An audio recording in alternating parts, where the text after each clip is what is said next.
Hello friends, मैं Manish Chopra APS online classes में आपका स्वागत करता हूं।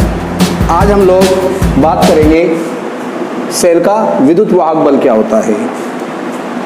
मान लें कि एक सेल है,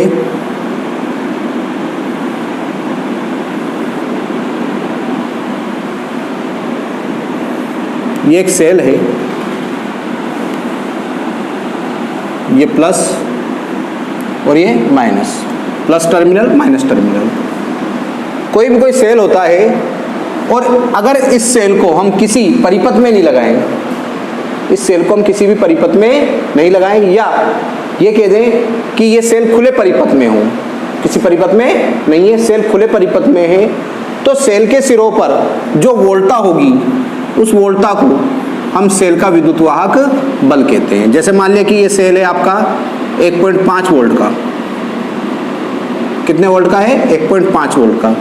तो जब सेल खुले परिपथ में होता है, जब सेल खुले परिपथ में होता है तो सेल के सिरों पर जो विभवांतर उत्पन्न होता है, जो विभवांतर होता है उसे हम सेल का विद्युत वाहक बल बोलते हैं। और सेल का विद्युत वाहक बल जो होता है वो उसे हम कैपिटल ई से व्यक्त करते हैं। सेल का विद्युत वाहक बल अर्थात जब सेल खुले परिपथ में हो, अर्थात जब सेल से बाह्य परिपथ में कोई धारा प्रवाहित नहीं की जाए, तब सेल के सिरों पर उत्पन्न विभवांतर को हम क्या बोलते हैं? सेल का विद्युत वाहक बल कहते हैं। सेल का आंतरिक प्रतिरोध, सेल का आंतरिक प्रतिरोध क्या होता है समझे। मान लिया कि एक सेल है,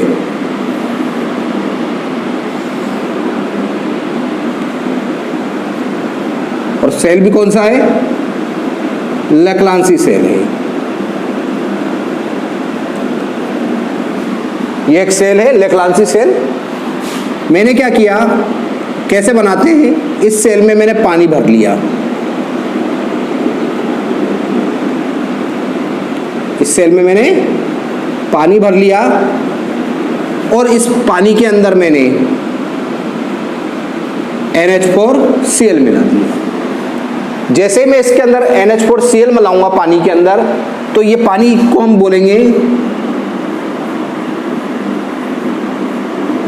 विद्युत अपघटे का घोल, विद्युत अपघटे का घोल। अब मैंने इसके अंदर एक रॉड रख दी जिंक की,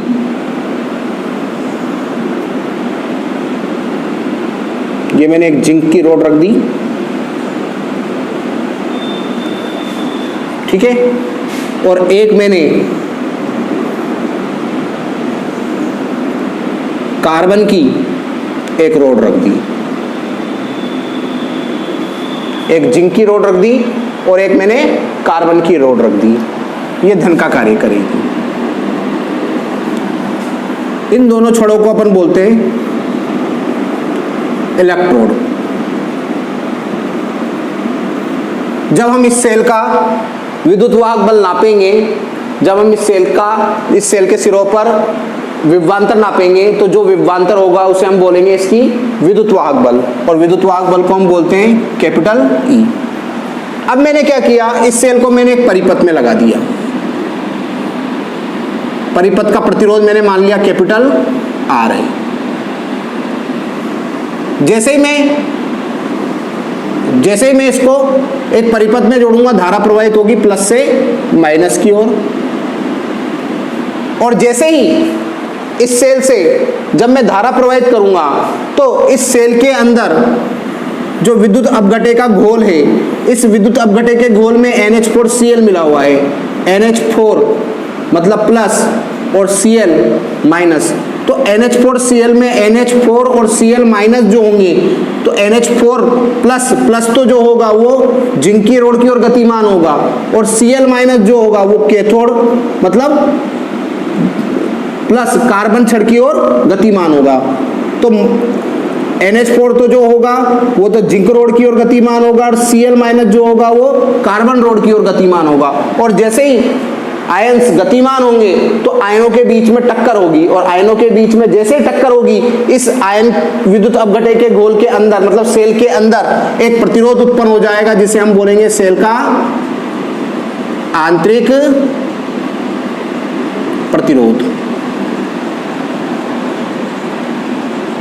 और उसे व्यक्त करेंगे हम स्मॉल r से। तो जब सेल से बाह्य परिपथ में हम धारा प्रवाहित करेंगे, जब सेल से बाह्य परिपथ में हम धारा प्रवाहित करेंगे तो विद्युत अपघटय के गोल में आयन इलेक्ट्रोड की ओर गतिमान होंगे और आयनों की टक्करों के फलस्वरूप सेल के अंदर एक प्रतिरोध उत्पन्न होगा जिसे हम सेल का आंतरिक प्रतिरोध कहेंगे। जब इसके अंदर प्रतिरोध उत्पन्न होगा तो इसके अंदर विभव का कुछ पतन हो जाएगा।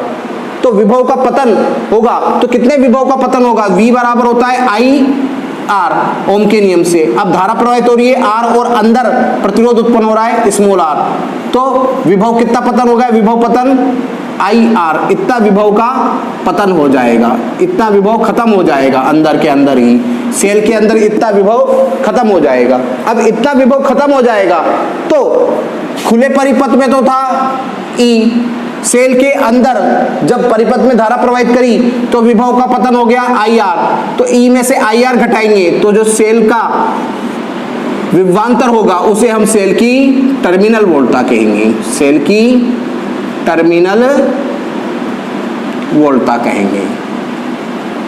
फॉर्मूला निकालना चाहें तो निकाल सकते हैं, IR को इधर ले आएंगे, E माइनस V, तो R बराबर क्या हो जाएगा? E minus V upon I, ओम के नियम से V बराबर होता है IR,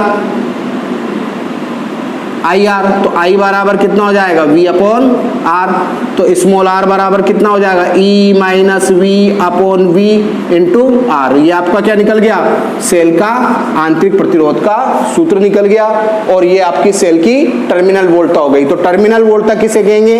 जब सेल बंद परिपथ में होगा, अर्थात सेल से जब बाह्य परिपथ में धारा प्रवाहित की जाएगी तो सेल के सिरों पर उत्पन्न विभवांतर को हम क्या बोलेंगे? सेल की टर्मिनल वोल्टा कहेंगे। सेलों का संयोजन क्या होता है? सेलों का संयोजन समझे। अगर आपको किसी विद्युत परिपथ में प्रबल धारा प्रवाहित करनी है, अगर आपको किसी विद्युत परिपथ में प्रबल धारा प्रवाहित करनी है तो केवल एक सेल की सहायता से आप प्रबल धारा प्रवाहित नहीं कर सकते। अगर एक सेल की क्षमता अगर 1 एम्पीयर धारा प्रवाहित करने की है तो आप उस सेल से 1 एम्पीयर की धारा ही प्रवाहित कर सकते हैं, और अगर आपको किसी परिपथ में 5 एम्पीयर की धारा प्रवाहित करनी है तो एक सेल से आप 5 एम्पीयर की धारा प्रवाहित नहीं कर पाएंगे। तो अगर आपको किसी विद्युत परिपथ में प्रबल धारा प्रवाहित करनी है तो आपको सेलों को संयोजित करना पड़ेगा, और सेलों का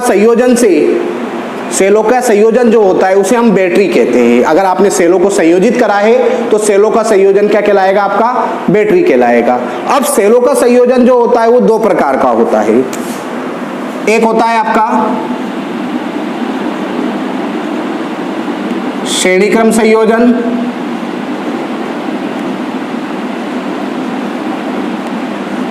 दूसरा होता है आपका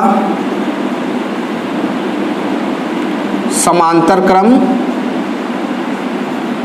संयोजन। तो आपका पहला संयोजन आएगा श्रेणीक्रम संयोजन। किसे कहते हैं श्रेणीक्रम संयोजन? समझें।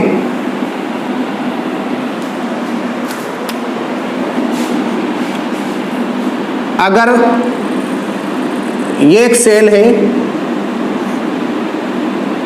पहला सेल है, इस सेल के ऋण सिरे को दूसरे सेल के धन सिरे से जोड़ दिया और दूसरे सेल के ऋण सिरे को तीसरे सेल के आपने धन सिरे से जोड़ दिया, तो इस प्रकार का जो संयोजन होता है वो आपका श्रेणीक्रम संयोजन होता है।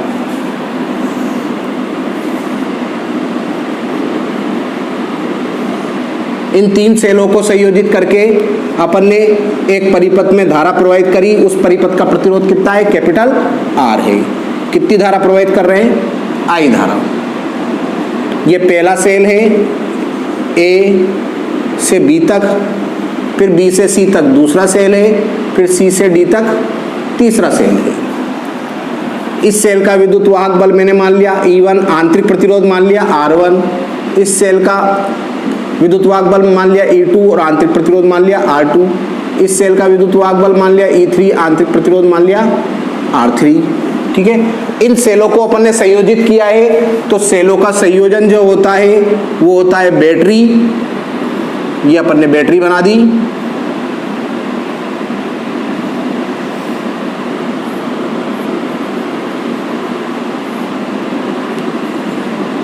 प्लस माइनस ए डी, धारा प्रवाहित कर दी आई। बैटरी का विद्युत वाहक बल मान लिया ई इक्विवेलेंट, तुल्य विद्युत वाहक बल, इक्विवेलेंट तुल्य विद्युत वाहक बल, और आंतरिक प्रतिरोध तुल्य आंतरिक प्रतिरोध आर इक्विवेलेंट मान लिया। अब अगर हम इस पहले सेल के सिरों पर ए और बी बिंदु के मध्य विभवांतर निकालें तो ए और बी बिंदु के मध्य विभवांतर कितना होगा, V A minus V B बराबर E1 माइनस I1 R1 पहले सेल का। अगर दूसरे सेल के मध्य निकालें बी और सी के मध्य तो VB माइनस VC बराबर कितना हो जाएगा, E2 माइनस I R2, समीकरण नंबर 2। तीसरे सेल के लिए अगर अपन सी और डी बिंदु के मध्य विभवांतर निकालें तो VC माइनस VD बराबर E3 माइनस IR3। तो ए और बी बिंदु के मध्य विभवांतर निकाला, बी और सी बिंदु के मध्य विभवांतर निकाला, सी और डी बिंदु के मध्य विभवांतर निकाला। अगर मैं टोटल विभवांतर निकालना चाहूं ए और डी बिंदु के मध्य तो इसको तीनों को क्या कर देंगे, जोड़ देंगे। तो ए और डी बिंदु के मध्य विभवांतर V A minus V B minus V C plus V C minus V D बराबर कितना हो जाएगा, E1 I R1 E2 minus I R2 plus E3 minus I R3। जो कटा वो काट दिया, क्या बच गया, VA माइनस VD बराबर E1 plus E2 plus E3 minus I common ले लिया, R1 plus R2 plus R3, ये आ गया। अब मैंने बोला कि इन सेलों के संयोजन से प्राप्त बैटरी का विद्युत वाहक बल कितना है, इक्विवेलेंट, आंतरिक प्रतिरोध कितना है, आर इक्विवेलेंट। और अगर मैं इस बैटरी के लिए ए और डी बिंदु के मध्य विभवांतर निकालूं तो कितना हो जाएगा,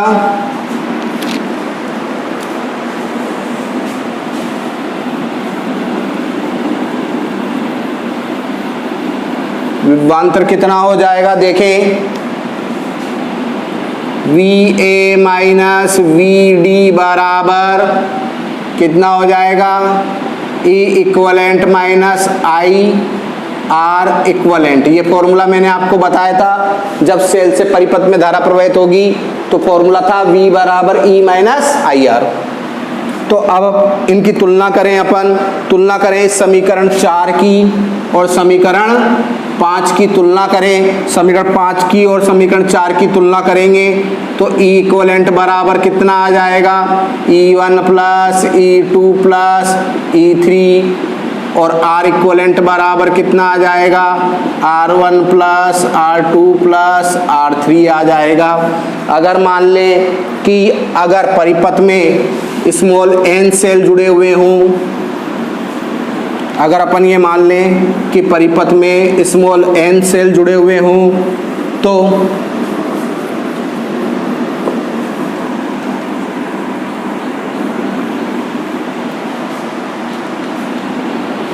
n सेलों का टोटल विद्युत वाहक बल कितना हो जाएगा, En, और R का कितना हो जाएगा, Rn।